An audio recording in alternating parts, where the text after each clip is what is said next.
ಪ್ರಸಿದ್ಧ ಕವಿ, ಪ್ರೀತಿಯ ಕವಿ ಡಾಕ್ಟರ್ ಎಚ್.ಎಸ್. ವೆಂಕಟೇಶ ಮೂರ್ತಿಯವರ ಒಂದು ಕವಿತೆ.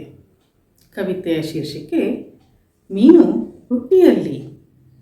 ಇದನ್ನು ನಾನು ಎಚ್.ಎಸ್.ವಿ ಅವರ ಸಮಗ್ರ ಕವಿತೆಗಳು ಕೃತಿಯಿಂದ ಆರಿಸ್ಕೊಂಡಿದ್ದೀನಿ. ಮೀನು ಬುಟ್ಟಿಯಲ್ಲಿ. ಚೂರು ಪಸೆಯಿಲ್ಲದ ಬೋರಲು ಹಾಕಿದ ಮೀನಿನ ಬುಟ್ಟಿ ಆಕಾಶ. ಅಗೋ, ಅಲ್ಲಿ ಒಂದೇ ಒಂದು ಬೆಳ್ಳಿ ಮೀನು ಬುಟ್ಟಿಗೆ ಅಂಟಿದೆ. ಒಂಟಿ ಮೀನು ಇಟ್ಟುಕೊಂಡು ಏನು ಮಾಡಲಿಕ್ಕುಂಟು? ಮನೆ ತುಂಬ ಹಸಿದ ಮಕ್ಕಳು. ಯಾರ ತಾಟಿಗೆ ಒಂದು ಸೊಟ್ಟ ಮೀನು? ಮೀನುಗಾರ ಬುಟ್ಟಿಯಲ್ಲೇ ಚೋಟುದ್ದ ಮೀನು ಬಿಟ್ಟು ಹೋಗಿದ್ದಾನೆ.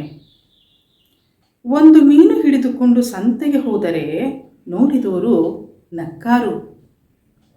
ಮೀನಿನ ಅಪ್ಪ, ಅವ್ವ, ತಮ್ಮ, ತಂಗಿ, ನ್ಯಾಸ್ತರು ಎಷ್ಟು ಹೊತ್ತರೋ ನೀರಲ್ಲಿ. ನೀರಿನಲ್ಲಿ ಸುರಿಸಿದ ಕಣ್ಣೀರಿಗೆ ಚಿಕ್ಕಾಸಿನ ಬೆಲೆ ಇಲ್ಲ.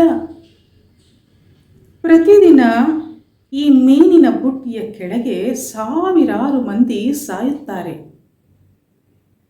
ಕೆಲವು ಸಾವಿಗೆ ಕೊಂದವನದ್ದು ದಿವ್ಯ ತಿರಸ್ಕಾರ.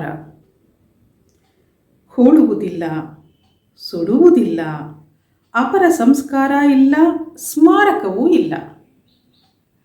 ಸದ್ಯ ನಮ್ಮ ಮೀನಿಗುಂಟು ಬೋರಲು ಬಿದ್ದ ಗುಮ್ಮಟದಂಥ ಈ ಮೀನಿನ ಬುಟ್ಟಿ. ಸದ್ಯ ನಮ್ಮ ಮೀನಿಗುಂಟು ಬೋರಲು ಬಿದ್ದ ಗುಮ್ಮಟದಂಥ ಈ ಮೀನಿನ ಬುಟ್ಟಿ. ಧನ್ಯವಾದಗಳು.